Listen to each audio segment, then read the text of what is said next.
అట్లా అన్నా ఒకరు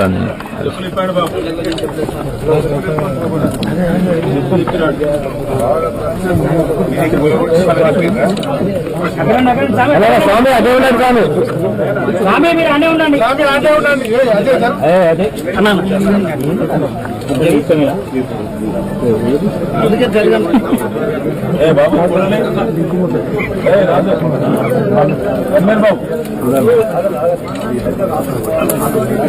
చూడండి అలా అలా పడుతుంది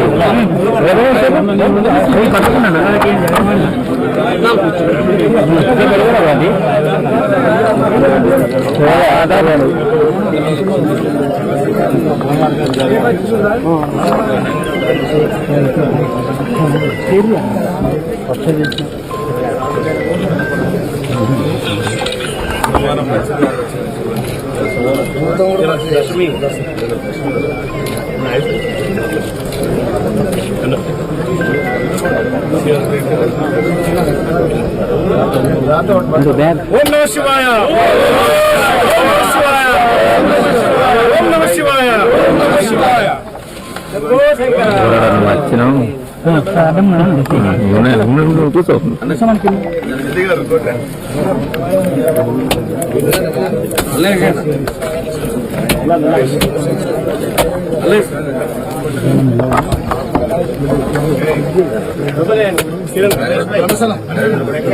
బండలు వేసినాను బాబు జాగ్రత్త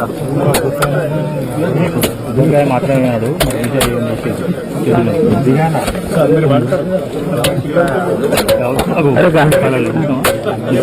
గుప్త నిధుల వేటలో 800 ఏండ్ల చారిత్రక సంపద శివాలయాన్ని కూల్చివేసిండు ఇవాళ రేవంత్ రెడ్డి గారు.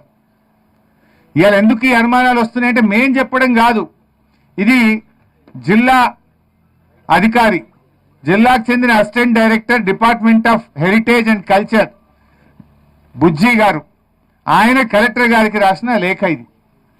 ఈ వరంగల్ జిల్లా హెరిటేజ్ అధికారి బుజ్జి గారు రాసిన లేఖ.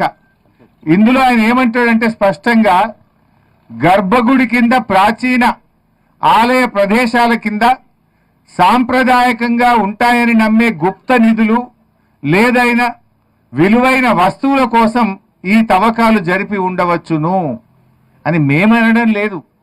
ఈ జిల్లా అధికారి కలెక్టర్ గారికి కంప్లైంట్ చేశారు. పురావస్తు శాఖ అధికారి కలెక్టర్ గారికి కంప్లైంట్ చేశారు. 7వ తేదీ కంప్లైంట్ చేస్తే ఇవాళటి వరకు ఎఫ్ఐఆర్ కాలేదు, ఇవాళటి వరకు కలెక్టర్ గారు చర్యలు తీసుకోలేదంటే దీని వెనుక రాష్ట్ర ప్రభుత్వ పెద్దలు ఉన్నారు కనుకనే కలెక్టర్ గారికి ధైర్యం చాలతలేదు. నేను అడుగుతున్న కలెక్టర్ గారిని, నేను అడుగుతున్న చీఫ్ సెక్రటరీ గారిని, నేను అడుగుతున్న రేవంత్ రెడ్డి గారిని, దేవాలయాలు ఒకవేళ మీ ఆదేశాలే లేకపోతే, మీకు సంబంధం లేకపోతే ఈ దేవాలయాలను కూల్చిన అధికారుల మీద, కాంట్రాక్టర్ మీద, ఇంజనీర్ల మీద మీరు చర్య తీసుకొని ఉండేవాళ్ళు కదా. మీరు ఇప్పటిదాకా చర్య తీసుకోలేదంటేనే ఇది మీ కనుసన్నల్లో మీ ఆదేశాలతో జరిగిందనే ఈ ప్రాంత ప్రజలు అనుకుంటా ఉన్నారు. ప్రజలే కాదు, పురావస్తు శాఖ అధికారి తన లేఖలోనే స్పష్టంగా కలెక్టర్ గారి కంప్లైంట్ చేసినారు. అంటే ఈ దేవాలయ కూల్చివేత గుప్త నిధుల కోసం జరిగిన దాంట్లో భాగంగా ఒక హిందూ దేవాలయాన్ని ఇలా మీరు కూల్చివేసినారు. ఇంకా ఇక్కడ అనుమానం ఏం కలుగుతుంది? ఇప్పుడు నిజంగా స్కూల్ కట్టే పని అయితే పొద్దున్నాక పని చేయొచ్చు కదా. రాత్రి 12 నుంచి 1 గంట మధ్య ఎందుకు కూల్చారు దేవాలయాన్ని? అర్ధరాత్రి పూట చీకట్లో ప్రజలెవరూ చూడకుండా ఆ అర్ధరాత్రి పూట ఎందుకు పనిచేసినారు, అర్ధరాత్రి పూట దేవాలయాన్ని ఎందుకు కూల్చారు అని ఇలా ప్రజలు అడుగుతున్న ప్రశ్న. దీనికి రేవంత్ రెడ్డి గారు సమాధానం చెప్పాలి. గర్భగుడి కింద 24 అడుగుల లోతు పెద్ద పొక్క చేసిండ్రు. ఎందుకంటే గర్భగుడి కిందనే గుప్త నిధి ఉంటుందని నానుడు ఉంటుంది కనుక ఆ గుప్త నిధి కోసం ఆ అర్ధరాత్రి పూట గర్భగుడి కింద 24 అడుగుల లోతు తవ్వారు. ఇది మేం చెప్పలే, ఆర్కియాలజీ డిపార్ట్మెంటే చెప్తున్నది. తవ్వి మరన్నా వెళ్ళినాయా, ఎత్తుకపోయిందా, ఏమైందో మాకైతే తెలియదు. తర్వాత మళ్ళీ మట్టి నింపిండ్రు, దాంట్లో సగం అంతా నింపిండ్రు, ఇంకా కూడా పొక్క ఉన్నది. అది మేం చెప్పలే, ఆర్కియాలజీ వాళ్ళు లోపలికి వాళ్ళ పద్ధతుల్లో టెక్నికల్గా చూసి 24 అడుగులు తవ్వారు, తర్వాత మట్టి నింపారని కూడా ఆ కంప్లైంట్లో స్పష్టంగా ఆర్కియాలజీ అధికారులు కలెక్టర్ గారికి ఫిర్యాదులో చెప్పారు.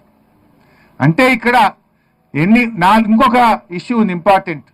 బీఆర్ఎస్ హయాంలో ఈ భూమి అంతా కూడా ధరణిలో దేవాలయ భూమిగా నమోదైంది. కానీ కాంగ్రెస్ పార్టీ రాగానే మరి భూభారతిలో ఈ భూమిని ప్రభుత్వ భూమిగా నమోదు చేశారు. ఇది కూడా దానికి సంబంధించిన డాక్యుమెంట్. ధరణిలో ఈ భూమి దేవాలయ భూమిగా బీఆర్ఎస్ హయాంలో నమోదైంది. కాంగ్రెస్ ప్రభుత్వం రాగానే ఈ భూమి భూభారతిలో ప్రభుత్వ భూమిగా మారిందంటేనే దీని వెనుక ఉన్న కుట్రని అర్థం చేసుకోవచ్చు. అంటే ఇప్పుడు 4 స్పష్టంగా కనబడుతున్నాయి. స్కూల్ మంజూరైంది ఒక దగ్గర, స్కూల్ని ఇక్కడికి ఎందుకు షిఫ్ట్ చేశారు? Question number 1. క్వశ్చన్ నెంబర్ 2, ఇవాళ ఆర్కియాలజీ డిపార్ట్మెంట్ జిల్లా అధికారి 7వ తారీఖున కలెక్టర్ గారికి ఫిర్యాదు చేస్తే ఇక్కడ గుప్త నిధుల కోసం తవ్వకాలు జరిగినాయని స్పష్టంగా రాసిన తర్వాత ఎందుకు ఎఫ్ఐఆర్ నమోదు చేయలేదు, ఇప్పటిదాకా ఎవరిపైన ఎందుకు చర్యలు తీసుకోలేదు? క్వశ్చన్ నెంబర్ 2 అది. దెన్ క్వశ్చన్ నెంబర్ 3, తవ్వకాలు అర్ధరాత్రి పూట ఎందుకు చేసినారు? ప్రజలెవరు చూడకుండా చీకట్లో రాత్రి 12 నుంచి 1 గంట మధ్య దేవాలయాన్ని కూల్చివేయడం, 24 అడుగుల లోతు తవ్వడం అంటే, ఈ అర్ధరాత్రి పూట చేయడం అంటేనే ఇవాళ ప్రజల్లో అనుమానాలు కలుగుతున్నాయి. This is question number 3. Question number 4, ఇవాళ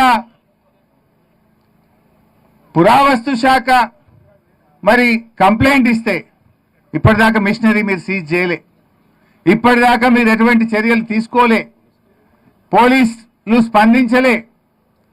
క్వశ్చన్ నెంబర్ 5, ధరణిలో దేవాలయ భూమిగా ఉన్న భూమి మరి కాంగ్రెస్ రాగానే ఇది ప్రభుత్వ భూమిగా ఎట్లా మారింది? వీటికి వీళ్ళు సమాధానం చెప్పాలి. అంటే స్పష్టంగా ఆధారాలతో మాట్లాడుతున్నాం మేము. ఇది మేము చెప్తున్నది కాదు, ఆర్కియాలజీ అధికారులు ఇచ్చిన కంప్లైంట్ మీద, భూభారతి రికార్డు మీద, ధరణి రికార్డు మీద మేము చూపించి మాట్లాడుతూ ఉన్నాం ఈరోజు. అంటే ఇంత స్పష్టంగా మనకేమర్థమవుతుంది? ఇది పూర్తిగా గుప్త నిధుల వేటలో రాష్ట్ర ప్రభుత్వ పెద్దలు చేసిన దోపిడిలో ఇవాళ దేవాలయాన్ని కూల్చివేసినారు. ఎందుకంటే రేవంత్ రెడ్డి ఎప్పుడు మాట్లాడతాడు లంకె బిందెలు అంటాడు.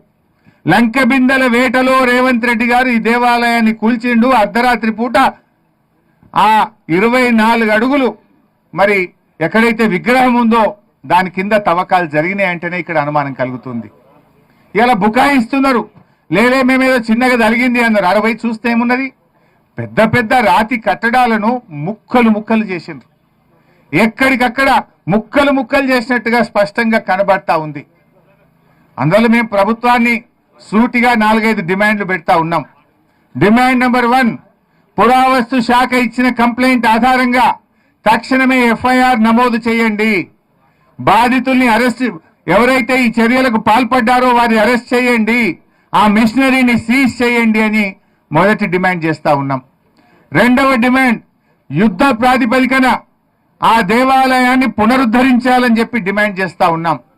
మూడవ డిమాండ్, ఆ స్థలాన్ని, ఎందుకంటే 1958 పురావస్తు శాఖ చట్టం ప్రకారంగా 100 ఏళ్లకు పైబడిన ఏ దేవాలయమైనా ఏ కట్టడమైనా అది పురావస్తు శాఖ పరిధిలోకి వస్తుంది. ఈ దేవాలయం 800 ఏళ్ల చరిత్ర కలిగింది కనుక ఈ దేవాలయాన్ని, ఈ స్థలాన్ని తక్షణమే పురావస్తు శాఖకు అప్పజెప్పాలని చెప్పి కూడా మేము డిమాండ్ చేస్తా ఉన్నాం. అదేవిధంగా